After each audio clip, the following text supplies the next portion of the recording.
નમસ્તે વિદ્યાર્થી મિત્રો, આજે આપણે ચેપ્ટર 5ના સ્વાધ્યાયના જે આગળના દાખલા છે એ જોઈશું. લાસ્ટ ટાઈમ આપણે સ્વાધ્યાયના 10 દાખલા જોયા હતા. આજે આપણે સ્વાધ્યાયનો દાખલા નંબર જોઈશું 5.11 એટલે કે 11મો દાખલો જોઈશું. જો એની ટેક્સ્ટ બુકની અંદર રકમ જુઓ કે એક ટ્રક સ્થિર સ્થિતિમાંથી શરૂ કરે છે, એટલે ટ્રકનો જે પ્રારંભિક વેગ છે એટલે કે v0 બરાબર 0 મીટર પ્રતિ સેકન્ડ.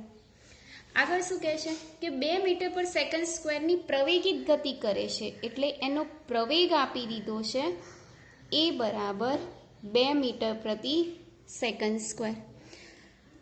બીજું, ટી બરાબર 10 સેકન્ડે ટ્રકની ઉપર ઊભેલી 6 મીટરની ઊંચાઈએ એક વ્યક્તિ ઊભો છે. કેટલી ઊંચાઈએ ઊભો છે એટલે કે આપણે ઊંચાઈ એટલે કે અંતર લઈ લઈએ, જેને આપણે કહી દઈએ ડી, જે કેટલો આપેલો છે 6 મીટર. જો અહીં આકૃતિ સેજ જોઈએ આપણે તો આ ટ્રક ગતિ કરે છે, ઉપર એક વ્યક્તિ ઊભો છે, બરાબર. કેટલી ઊંચાઈ ઊભો છે 6 મીટર. હવે શું કહે છે કે 10 સેકન્ડે ટ્રકની ઉપર ઊભેલો એક વ્યક્તિ પથ્થરને પડવા દેશે, એટલે કે પથ્થર અહીંયાથી નીચે નાખે છે. તો 11 સેકન્ડે પદાર્થનો વેગ અને પ્રવેગ કેટલો હશે? હવે જુઓ, અહીંયાથી પદાર્થ નાખે છે અને ટ્રક આગળ ગતિ કરે છે, એટલે પદાર્થ સીધે સીધો નીચે નહીં આવે, પરંતુ એ કેવી રીતના આવશે? આવી રીતના આવશે, બરાબર. એટલે એની બે પ્રકારની ગતિ, એક તો એ નીચે બી આવશે અને સમક્ષિતિજ દિશામાં બી ગતિ કરશે, એટલે એની બે પ્રકારની ગતિ કહેવાય, સમક્ષિતિજ અને બીજી અધો દિશાની ગતિ, બરાબર. આપણે શું શોધવાનું છે? ડેટા આપેલા છે. 10 સેકન્ડે ટ્રકની શરૂઆત કરે છે અને 11 સેકન્ડે પથ્થરનો વેગ શોધવાનો છે, એટલે ટી બરાબર 10 સેકન્ડથી 11 સેકન્ડનો સમયગાળો, એટલે ટી બરાબર કેટલી સેકન્ડ થશે? 1 સેકન્ડ થશે, કારણ કે 10 થી 11 સેકન્ડ માટે તો કેટલું લેવાનું? ટી બરાબર 1 સેકન્ડ લેવાનું. સેકન્ડે પથ્થરનો વેગ શોધવાનો છે અને પ્રવેગ. તો અહીંયા ખાસ યાદ રાખવાનું કે જે પથ્થર છે એ પથ્થર બે પ્રકારની ગતિ કરે છે. નંબર 1, સમક્ષિતિજ દિશામાં અચળ વેગીય ગતિ, અને નંબર 2, અધો દિશામાં અચળ પ્રવેગી ગતિ, બરાબર. હવે આપણે શરૂઆતમાં શું કરવાનું છે કે એ જે ટ્રક છે એ ટ્રકનો વેગ કેટલો હશે? 10મી સેકન્ડે પથ્થર શરૂઆત કરે છે ને ગતિ કરવાનું, તો 10 સેકન્ડે એ પથ્થર એટલે કે ટ્રકનો વેગ કેટલો હશે? તો આપણે ટ્રકની વાત કરી લઈએ. તો ટ્રક માટે સ્થિર સ્થિતિમાંથી શરૂઆત કરે છે, એટલે v0 બરાબર 0. ટી બરાબર કેટલા લેવાના? 10 સેકન્ડ, અને પ્રવેગ આપેલો છે 2. મારે અંતિમ વેગ શોધવાનો છે. તો સૂત્ર કયું છે? v બરાબર v0 પ્લસ at. v0ની કિંમત 0, એની કિંમત 2 અને ટીની કિંમત કેટલી મૂકવાની? 10, એટલે 10 દૂની 20. એટલે 10મી સેકન્ડે જે ટ્રક છે એ ટ્રકનો વેગ કેટલો હશે? 20 મીટર પર સેકન્ડ. હવે 10મી સેકન્ડે પથ્થર ગતિની શરૂઆત કરે છે, તે બે પ્રકારની ગતિ કરે, સમક્ષિતિજમાં અચળ વેગીય અને અધો દિશામાં અચળ પ્રવેગી. આ જે સમક્ષિતિજ દિશા છે એટલે ટ્રક બી સમક્ષિતિજ દિશામાં જ ગતિ કરે છે, એટલે પથ્થરનો સમક્ષિતિજ વેગ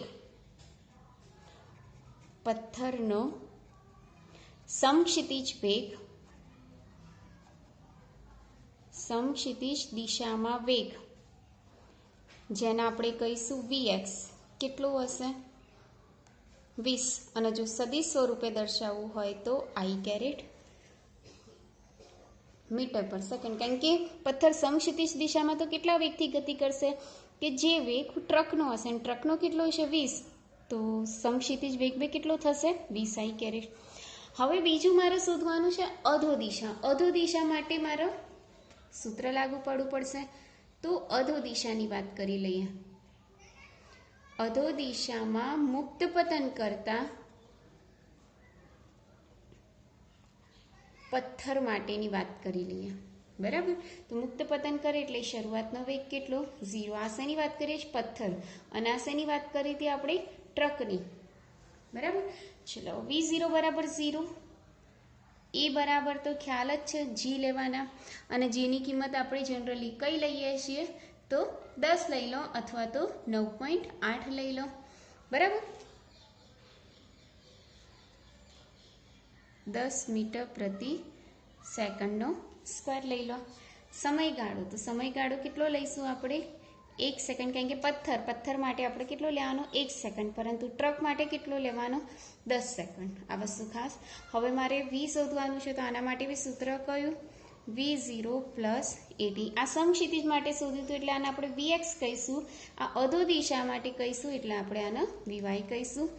0, એની કિંમત કેટલી? 10. ટીની કિંમત કેટલી? 1. 10 ગુણ્યા 1 એટલે કેટલા થશે? 10 મીટર પ્રતિ સેકન્ડ. એટલે આપણી પાસે બે વેગ આવી ગયા, vx અને બીજો કયો આવ્યો? vy આવ્યો. તો જુઓ, vy અને vx મળી ગયો. તો જુઓ, vx બરાબર 20 મીટર પર સેકન્ડ અને vy બરાબર 10 મીટર પર સેકન્ડ. તો મારે પરિણામી વેગ શોધવો હોય તો બંનેનો શું કરવાનો?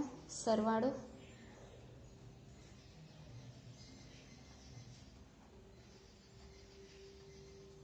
vx વત્તા vy. ચલો, vx ની કિંમત 20 i કેરેટ, vy ની કિંમત 10 j કેરેટ. તો v બરાબર શું થશે? વર્ગમૂળમાં 20 નો વર્ગ વત્તા 10 નો વર્ગ. તો 20 નો વર્ગ 400 અને 10 નો વર્ગ 100. 400 વત્તા 100 એટલે 500. 500નું વર્ગમૂળ કાઢી દો, એ તમારો જવાબ. એનો એકમ કયો રહેશે? મીટર પ્રતિ સેકન્ડ. આ મેં શું શોધ્યું? વેગનું મૂલ્ય. હવે મારે શું શોધવાનું છે? વેગની દિશા. ચલો, દિશા શોધવા માટે હંમેશા કયું સૂત્ર વાપરવાનું? Ten theta. ટેન થીટા બરાબર y ઘટક એટલે vy અને ભાગ્યા x ઘટક એટલે કે vx. vy ની કિંમત કેટલી? 10. vx ની કિંમત કેટલી? 20. તો ટેન થીટા બરાબર શું થશે? 1/2. તો થીટા બરાબર શું થશે? Tan inverse 1/2. તો થીટા બરાબર ટેન ઇનવર્સ 0.5. બરાબર. આ કિંમત નેચરલ ટેન્જન્ટમાંથી આપણે શોધી શકીએ છીએ. તો નેચરલ ટેન્જન્ટમાં કેવી રીતના શોધવાનું? તો જુઓ, એક તમારી પાસે લોક ટેબલ હશે, તો જુઓ લોક ટેબલ કાઢો. તો જુઓ, દરેક જણના આવું દેખાય છે. લોક ટેબલની અંદર કંઈક આવું નેચરલ ટેન્જન્ટ એવું લખેલું હશે, બરાબર. હવે એની અંદર 0.5 શોધી નાખવાનું. તો જુઓ, આ છે 0.19 એટલે 1, પછી 0.2, 0.2, પછી છેક તમારું 0.5 ક્યાં આવે છે? ત્યાં સ્ટોપ થઈ જવાનું. તો જુઓ, અહીંયા 0.5, તો થોડુંક આગળ જોઈએ. તો આ છે 0.5008, બરાબર. એટલે આ ચાલે, એટલે આનું લોકેશન જોઈ લેવાનું. તો એની આડી લાઈનમાં લોકેશન જુઓ તો કેટલા છે? 26. અને એની ઊભી લાઈનમાં લોકેશન જુઓ તો 0.6 દેખાય છે ને દરેકનો. એટલે આ જે ખૂણો બનશે એ ખૂણાનો આન્સર કેટલો આવશે? તો 26.6. એટલે કે થીટા બરાબર 26.6 ડિગ્રી. એટલે આ તમારો જવાબ રહેશે, જે દિશા શોધી કાઢી છે. રહી વાત નંબર 2 ઉપર કે પ્રવેગ શોધવાનો છે, બરાબર. તો અત્યારે દાખલાની શરૂઆતમાં કીધું કે અહીંયા ગતિ કેટલા પ્રકારની છે? 2 પ્રકારની. એક તો સમક્ષિતિજ અને એક અધો દિશા. સમક્ષિતિજ અચળ વેગીય હોવાથી સમક્ષિતિજમાં એનો પ્રવેગ કેવો હોય છે? 0. જ્યારે અધો દિશાની વાત કરીએ તો અધો દિશામાં એનો પ્રવેગ કેટલો હોય છે? 10. એટલે કે જી, અને જીની કિંમત કેટલી લીધી? 10 મીટર પ્રતિ સેકન્ડ સ્ક્વેર. એટલે આ ખાસ એ બીજા નંબરનું ક્વેશ્ચન. તો આ રીતના તમે સ્વાધ્યાયનો દાખલા નંબર 11મો કરી શકો છો. ત્યારબાદ જોઈએ સ્વાધ્યાયનો દાખલા નંબર 12. જો સ્વાધ્યાયનો દાખલા નંબર 12 કે એક ઓરડાની છત પરથી 2 મીટર લાંબી દોરી વડે 0.1 કિલોગ્રામ દળના લટકાવે એટલે કે આ છત, એના નીચે એક 2 મીટર લાંબી એક દોરી અને એના નીચે 0.1 kg દળ ધરાવતો એક પદાર્થ લટકાવેલો છે. જ્યારે એ શું કરે છે, સતત આવી રીતે દોલનો કરે છે. બરાબર. હવે શું કહે છે, જ્યારે તેના મધ્યમાન સ્થાને હોય, એટલે કે આ મધ્યમાન સ્થાન, એ વખતે એનો વેગ કેટલો છે, 1 મીટર પ્રતિ સેકન્ડ. આ ઘોડો જ્યારે તેના કોઈ અંતિમ સ્થાને હોય, અંતિમ સ્થાન એટલે આ એક અંતિમ સ્થાન અને એક અંતિમ સ્થાન. આ ઘોડો જ્યારે તેના એક અંત્ય સ્થાને હોય અને નંબર 2 તેના મધ્ય સ્થાને હોય, ત્યારે દોરીને કાપવામાં આવે તો ઘોડાનો ગતિપથ કેવો હશે. બરાબર. તો એક વખત આ ક્યાં છે, મધ્ય સ્થાને, અને બીજી વખત આ ક્યાં છે, અંતિમ સ્થાને. હવે નંબર 1 કે જ્યારે તે અંતિમ સ્થાને હોય, અંતિમ સ્થાને હોય ત્યારે એ જે ઘોડો ગતિ કરતો, અહીંયા તો એનો વેગ 1 છે, પછી ધીમે ધીમે ઉપર જશે તેમ એનો વેગ ઘટશે અને આ બિંદુએ એનો વેગ કેવો હશે, 0. હવે આ બિંદુએ એનો વેગ 0 હોય તો એનો પ્રવેગ કેટલો થશે, 0. જો એ પ્રવેગ 0 થાય, કોઈ પણ પ્રકારનો પ્રવેગ ના હોય તો એના ઉપર કોઈ પણ પ્રકારનું બળ લાગતું નથી. અને એ પદાર્થ જો અહીંયાથી દોરીને કાપી નાખવામાં આવે તો એ પદાર્થ ઉપર પ્રવેગ ના લાગે, એટલે સીધો એ ગતિ કરી અને કઈ દિશામાં આવશે, સીધો અધો દિશામાં ગતિ કરશે, એટલે નીચે જઈ જશે સીધો. બરાબર. નંબર 2 કે જ્યારે તે મધ્ય સ્થાને હોય, જ્યારે તે ક્યાં હોય, મધ્ય સ્થાને હોય, ત્યારે એનો જે વેગ છે, એટલે કે સમક્ષિતિજ દિશામાં વેગ કેટલો છે, 1 મીટર પર સેકન્ડ. એટલે એના ઉપર જે અધો દિશામાં પ્રવેગ લાગશે અને પ્રવેગ કેટલો, g, એટલે કે બરાબર 10 મીટર પ્રતિ સેકન્ડ સ્ક્વેર. એટલે સમક્ષિતિજ દિશામાં એ અચળ વેગીય ગતિ કરશે અને અધો દિશામાં અચળ પ્રવેગી ગતિ કરશે. એટલે એનો જે આકાર છે ગતિપથનો, એ ગતિપથનો આકાર આવો હશે. એને આપણે કયો આકાર કહીશું, પરવલય આકાર. બરાબર. અને આ કઈ દિશામાં ગતિ કરશે, અધો દિશામાં. એટલે યાદ રાખવાનું કે જ્યારે ઘોડો અંતિમ સ્થાને હોય ત્યારેથી એને જો કાપવામાં આવે તે સીધો ક્યાં આવશે, નીચે. પરંતુ તે જે મધ્યમાન સ્થાને હોય અને કાપવામાં આવે તો એ કયા માર્ગે ગતિ કરશે, તો પરવલય આકાર માર્ગે ગતિ કરશે. તો આ રીતના તમે સ્વાધ્યાયનો દાખલા નંબર 12 પણ જોઈ શકો છો. ત્યારબાદ જુઓ સ્વાધ્યાયનો દાખલા નંબર 5.13. બરાબર. 5.13ની રકમ જુઓ કે 70 કિલોગ્રામ દળનો એક માણસ એક લિફ્ટના વજન કાંટા ઉપર ઊભો છે. એટલે કે આ લિફ્ટ, એનું આ વજન કાંટો અને એના ઉપર એ વ્યક્તિ ઊભું છે. બરાબર. આવી રીતના. અને આ માણસનું દળ એમ બરાબર કેટલું છે, માણસનું દળ એમ બરાબર 70 kg. હવે શું કહે છે કે લિફ્ટ, એમાં 4 વસ્તુઓ પૂછી છે, એમાં આપણે નંબર 1 લઈ લઈએ. બરાબર. પહેલી લઈ લઈએ. શું કહે છે, પહેલી ખાસ જોજો, દાખલો મજા આવશે. શું કહે છે કે લિફ્ટ ઉપરની તરફ 10 મીટર પર સેકન્ડની નિયમિત ઝડપથી ગતિ કરે છે. એટલે કે આ જે લિફ્ટ છે, એ લિફ્ટ, આ જે માણસ છે એ માણસનું અધો દિશામાં તો કયું બળ લાગશે, mg. હવે એ કઈ દિશામાં ગતિ કરે છે, ઉપરની તરફ. કઈ દિશામાં ગતિ કરે છે, ઉપરની તરફ. તો આભાસી બળ ક્યાં લાગશે, નીચેની તરફ, જેને આપણે શું કહીશું, ma. હંમેશા યાદ રાખવાનું, જે દિશામાં ગતિ કરતું હોય એની વિરુદ્ધ દિશામાં કયું બળ લાગશે, તો આભાસી બળ લાગશે. બરાબર. હવે અહીંયા શું કહે છે કે 10 મીટર પર સેકન્ડના અચળ ઝડપથી. એટલે અહીંયા વેગ કેવો કીધો છે, અચળ. જો વેગ અચળ હોય તો પ્રવેગ કેટલો થશે, 0. યાદ રાખવાનું, વેગ અચળ હોય ત્યારે પ્રવેગ કેટલો થાય, 0. હવે કુલ બળની વાત કરી લઈએ તો અહીંયા કેટલા બળ છે, ટોટલ 2, ma વત્તા mg. આ તો 0 થઈ જશે, એટલે mની કિંમત કેટલી મૂકવાની, 70. જીની કિંમત કેટલી મૂકવાની, 10. એટલે 70 ગુણ્યા 10 એટલે 700 ન્યૂટન. બરાબર. આ બળ મળ્યું.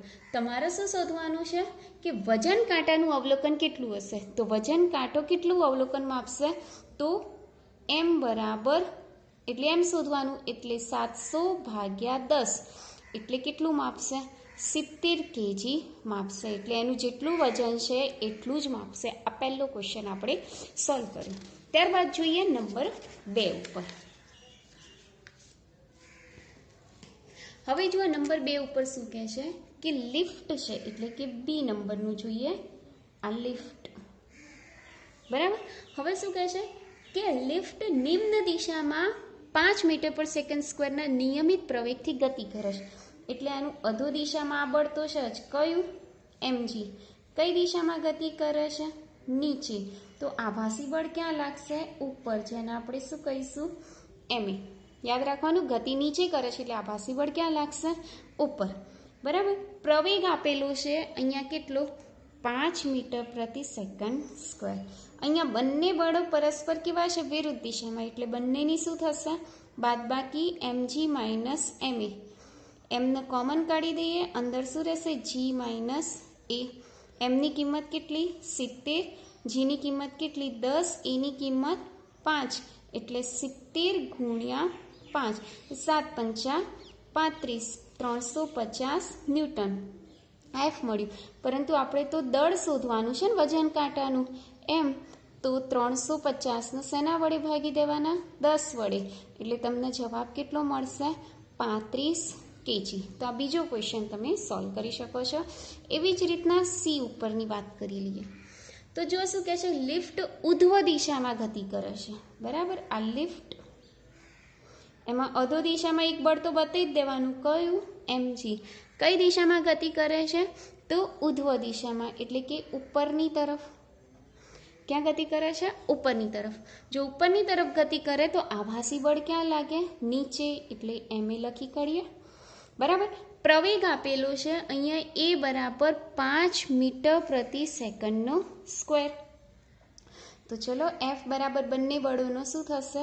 સરવાળો mg વત્તા ma. m કોમન કાઢી દઈએ, અંદર શું રહેશે? g minus a. mની કિંમત 70, 10 અને એની કિંમત 5.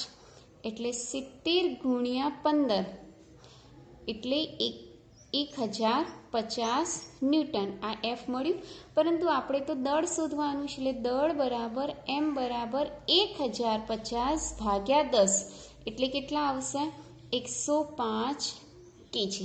તો આ રીતના તમે ત્રીજો દાખલો પણ જોઈ શકો છો. નંબર 4 ઉપર જોઈએ કે લિફ્ટની યંત્ર રચના નિષ્ફળ જાય છે. એટલે કે જો આ લિફ્ટ તો બતાવવાની જ, અધો દિશામાં કયું લાગે? mg, બરાબર. હવે શું કહે છે? યંત્ર રચના નિષ્ફળ જાય છે અને લિફ્ટ સપાટાભેર ગુરુત્વાકર્ષણની અસર નીચે મુક્ત પતન કરે છે. એટલે આ જે લિફ્ટ છે, લિફ્ટનો કેબલ તૂટી જાય કે કઈ બી યંત્ર રચના શું થાય છે? નિષ્ફળ.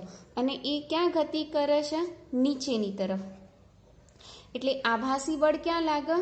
ઉપરની તરફ, ma. હવે યાદ રાખવાનું કે આવા કિસ્સામાં જે લિફ્ટનો પ્રવેગ છે, પ્રવેગ એ બરાબર કોના જેવું થાય? g જેટલું.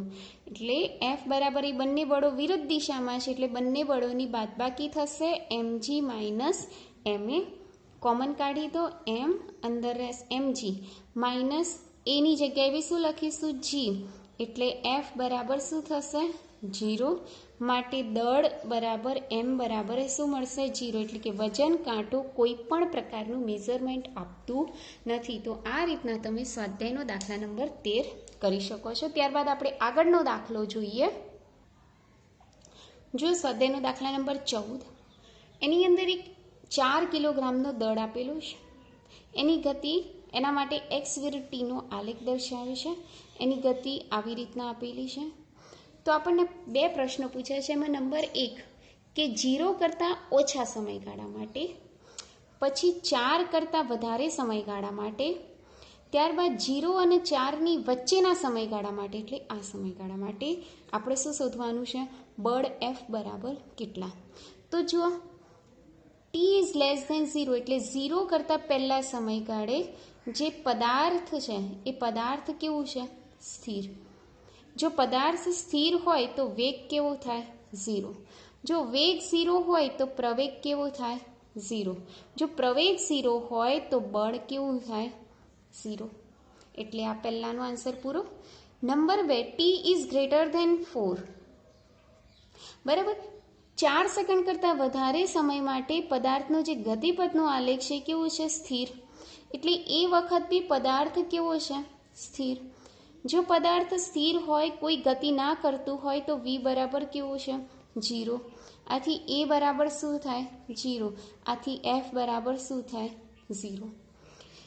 એના પછી 0 અને 4ની વચ્ચેના સમયગાળા માટે, આટલા સમયગાળા માટે જુઓ, એટલે 0 અને 4ની વચ્ચે 0 t 4 એટલે કે 0 અને 4ની વચ્ચેના સમયગાળા માટે પદાર્થ કેવી ગતિ કરે છે? તો અચળ વેગીય ગતિ કહેવાય. આને કઈ ગતિ કહેવાય? અચળ વેગીય ગતિ. અચળ વેગીય ગતિ એટલે v બરાબર શું થાય? અચળ. જો v બરાબર અચળ થાય તો a બરાબર શું થાય? 0. અને જો a બરાબર 0 થાય તો f બરાબર શું થાય? 0. એનો અર્થ કે આ 3 કિસ્સા માટે આપણને બળ કેવું મળે છે? 0 મળે છે. એટલે આ પહેલો પ્રશ્ન આપણો પૂરો થાય છે. નંબર 2, કે ટી બરાબર 0 અને ટી બરાબર 4 સેકન્ડે આપણે શું શોધવાનું છે? આઘાત શોધવાનું છે. અહીંયા લખું છું ટી બરાબર 0 અને ટી બરાબર 4 સેકન્ડ આગળ શું શોધવાનું છે? આપણે આઘાત શોધો. આઘાત એટલે રેખીય વેગમાનમાં થતો ફેરફાર શોધીએ. ચલો, એમાં ટી બરાબર 0 સમય લઈ લઈએ. તો આઘાત શોધવા માટે મારે શેની જે આઘાત એટલે શું કહીએ છીએ? રેખીય વેગમાનમાં થતો ફેરફાર. રેખીય વેગમાનમાં થતો ફેરફાર એટલે આપણે આઘાતનું સૂત્ર લખીએ છીએ આપણે કે ડેલ્ટા પી બરાબર એમ ડેલ્ટા વી. એમ ડેલ્ટા વી એટલે v2 માઇનસ v1. હવે એમ તો આપણને આપેલો 4, તો મારે v2 અને v1 શોધવા પડશે. v2 એટલે અંતિમ અને v1 એટલે પ્રારંભિક. ચલો, ટી બરાબર 0 સમય પછીનો વેગ શોધી નાખીએ પહેલા, જેને આપણે શું કહીએ છીએ? v2. હવે ટી બરાબર 0 સેકન્ડ એટલે આના માટે મારે વેગ શોધી કાઢવાનો. x વિરુદ્ધ ટી માટે વેગ એ શું આપશે? ઢાળ આપશે. એટલે કે OA આલેખનો ઢાળ. OA આલેખનો ઢાળ એટલે એને આપણે શું કહી શકીએ? tan theta. tan થીટા એટલે આ ખૂણો છે. tan થીટા એટલે સામેની બાજુ ભાગ્યા પાસેની બાજુ. તો સામેની બાજુ કેટલી છે? 3 અને પાસેની બાજુ કેટલી છે? 4. એટલે આને આપણે લખી શકીએ 3/4. આ v2 મળ્યું. બરાબર. ચલો, એના પછી ટી બરાબર 0 સમય પહેલાનો વેગ શોધી નાખીએ. તો ટી બરાબર 0 સમય પહેલા તો પદાર્થ કેવો છે? સ્થિર. સ્થિર હોય એટલે v1 બરાબર શું થાય? 0. આથી આપણે આઘાત શોધી નાખીએ. તો આઘાત બરાબર શું લખાય? ડેલ્ટા પી. ડેલ્ટા પી એટલે લખાય એમ કૌંસમાં v2 માઇનસ v1. ચલો, એમના એમની જગ્યાએ આપણે 4 મૂકીએ. v2ની કિંમત 3/4, v1ની કિંમત 0. 4 4 કેન્સલ એટલે આનો આન્સર આવશે 3 ન્યૂટન ઇન્ટુ સેકન્ડ. તો આ તમારો આન્સર રહેશે. પહેલાનો જવાબ આવ્યો એટલે કે ટી બરાબર 0 માટે આવ્યો. હવે એના પછી શોધવાનું ટી બરાબર 4 સેકન્ડ. તો 4 સેકન્ડ માટે બી આપણે પહેલાનો વેગ શોધી નાખવાનો અને પછીનો વેગ શોધી નાખીએ. તો જો 4 સેકન્ડ પહેલાનો વેગ એટલે OA ઢાળ જ થયું જે આપણે પહેલાં શોધ્યું હતું એ મુજબ. તો અહીંયા જો લખું છું એ કે ટી બરાબર 4 સેકન્ડ પહેલાનો વેગ એટલે કે v1. તો v1 માટે શું લખીશું? OA ઢાળનો વેગ. OA ઢાળનો વેગ એટલે શું લખીશું? tan theta. tan થીટા એટલે સામેની બાજુ 3 ભાગ્યા પાસેની બાજુ 4 મીટર પ્રતિ સેકન્ડ. ત્યારબાદ આપણે લખીશું ટી બરાબર 4 સેકન્ડ પછીનો વેગ. તો પછીના વેગમાં તો પદાર્થ કેવો છે? સ્થિર. એટલે એનો વેગ કેવો થશે? 0. આથી આપણે આઘાત શોધી નાખીએ. તો આઘાત બરાબર શું લખાય? ડેલ્ટા પી. ડેલ્ટા પી બરાબર એમ કૌંસમાં v2 માઇનસ v1. કિંમત મૂકી દો 4. v2ની કિંમત 0, V1 ની કિંમત 3/4 એટલે 4 કૌંસમાં -3/4, 4 4 કેન્સલ એટલે આનો જવાબ કેટલો આવશે? -3 ન્યૂટન ઇન્ટુ સેકન્ડ. એટલે આ રીતના આપણે આઘાત શોધી કાઢ્યો. તો આમ આપણો સ્વાધ્યાયનો દાખલા નંબર 14 પૂર્ણ થાય છે. ત્યારબાદ જોઈએ આપણે સ્વાધ્યાયનો દાખલા નંબર 15. તો જુઓ એની એની આગળ સ્વાધ્યાયનો દાખલા નંબર 5.15 જોઈએ. એ 5.15માં તમને એક આકૃતિ આપેલી છે. એ આકૃતિ જુઓ, અહીંયા દોરું છું. એમાં બે બ્લોક આપેલા છે, એક નાનો બ્લોક M1 અને એક મોટો બ્લોક M2. બંને એક જ દોરી સાથે ખેંચાયેલા છે, બરાબર. જ્યાં M1 બરાબર આપેલા છે તમને 10 કિલોગ્રામ અને M2 બરાબર આપેલા છે તમને 20 kg, બરાબર. હવે શું કહે છે એની અંદર કે F બરાબર 600 ન્યૂટનનું બળ પહેલાં A ઉપર આપવાનું છે અને પછી B પર આપવાનું આવે છે. તો દરેક કિસ્સામાં તણાવ બળ શોધવાનું છે, બરાબર. તો આને આપણે નામ આપી દઈએ. આ છે તમારું A બ્લોક અને આ છે તમારું B બ્લોક છે. એમાં તણાવ બળની વાત કરી દઈએ તો આ T, એક જ દોરી છે એટલે બંનેમાં તણાવ બળ કેવું લાગશે? સમાન, T અને T. તો આપણે સૌ પ્રથમ A ઉપર આપીએ, બરાબર. એટલે કે A પર બળ આવી રીતના આપી દઈએ. F બરાબર કેટલા ન્યૂટનનું આપીએ છીએ? 600 ન્યૂટનનું. પહેલાં A ઉપર આપીશું, પછી B ઉપર આપીશું. પહેલાં કિસ્સો 1 લઈ લઈએ. A બ્લોક ઉપર આપણે 600 ન્યૂટનનું બળ આપીએ છીએ. તો જો હવે આમ ખેંચીએ તો બંને બળો આ દિશામાં જશે, એટલે આભાસી બળ આના ઉપર ક્યાં લાગશે? આ દિશામાં લાગશે M1A, અને આના ઉપર કઈ દિશામાં લાગશે? M2A. ખ્યાલ આવી ગયો દરેકને? આમ તમે ખેંચો છો એટલે બંને બ્લોક આમ ગતિ કરે તો આભાસી બળ એની વિરુદ્ધ દિશામાં લાગે છે. એટલે મેં બંને આભાસી બળો બતાવી દીધા. હવે બ્લોક A માટેની વાત કરીએ. ચલો, આ પહેલો કિસ્સો છે, ખ્યાલ આવે, બરાબર. બ્લોક A માટેની વાત કરીએ તો એના માટે એક સમીકરણ બનાવીએ. તો આ બાજુમાં બે બળો લાગે છે, T વત્તા M1A, અને આ બાજુમાં કેટલું બળ લાગે છે? F. આ રીતના લાગી ગયું? ખ્યાલ આવી ગયો દરેકને? તો આ આપણું સમીકરણ નંબર. આની અંદર આપણે M1A બરાબર F માઇનસ T આવી રીતના લખાય અને કહી દઈએ સમીકરણ નંબર 1 કહી દઈએ. ચલો, હવે બ્લોક B માટે વાત કરી લઈએ. ચલો, બ્લોક B માટે બળ લગાડો તો આ બાજુ T લાગે છે અને આ બાજુ M2A. તો ડાયરેક્ટ લખી શકો M2A બરાબર T. આ સમીકરણ નંબર 2. હવે હું શું કરું? સમીકરણ 1 અને 2 નો ગુણોત્તર લઈ લઉં, એટલે કે ભાગાકાર લઈ લઉં. શું કર્યું? બંનેનો ગુણોત્તર લઈ લઈએ. તો ચલો, અહીંયા M1A ભાગ્યા M2A, એ કેન્સલ એટલે અહીંયા શું રહેશે? M1 ભાગ્યા M2. પછી અહીંયા શું રહ્યું? ઉપર F માઇનસ T અને ભાગ્યા T. જુઓ, બંનેનો ભાગાકાર કરી કાઢ્યો તો આ રીતના રહ્યું. કિંમત મૂકી દઈએ આની અંદર. શું થશે કિંમત મૂકતા? તો જુઓ, M1 ની કિંમત કેટલી છે? 10. M2 ની કિંમત કેટલી છે? 20. F ની કિંમત કેટલી? 600. અને T તમારે શોધવાના છે, ભાગ્યા T તમારે શોધવાના છે. T આ બાજુ લઈ લઈએ, 0 0 કેન્સલ થઈ જાય, અને 2 આ બાજુ લઈ લઈએ એટલે આવું થશે 600 માઇનસ T. તો T બરાબર 600 ગુણ્યા 2 એટલે 1200 માઇનસ 2T. માઇનસ 2T આ બાજુમાં આવે એટલે 3T બરાબર 1200. એટલે તણાવ બળ 1200 ભાગ્યા 3 એટલે કેટલા થશે? T બરાબર 400 ન્યૂટન. તો આ તમારો પહેલા ક્વેશ્ચનનો આન્સર મળ્યો કે જ્યારે તમે બળ કયા બ્લોક ઉપર લગાડો છો? M1 બ્લોક ઉપર બળ લગાડો છો. ત્યારબાદ જોઈએ આપણે કે જ્યારે બળ કઈ દિશામાં લગાડીએ આપણે? M2 માટે. તો આકૃતિ કંઈક આ રીતના થશે. જુઓ, આ નાનો બ્લોક જેને આપણે A કહી દઈએ, M1 દળ. આ મોટો બ્લોક જેને આપણે B બ્લોક કહી દઈએ, M2. બંને એક જ દોરીથી બાંધેલા છે. આ તણાવ બળ T અને આ તણાવ બળ T. હવે આપણે M2 બ્લોક ઉપર બળ લગાડીએ કેટલું?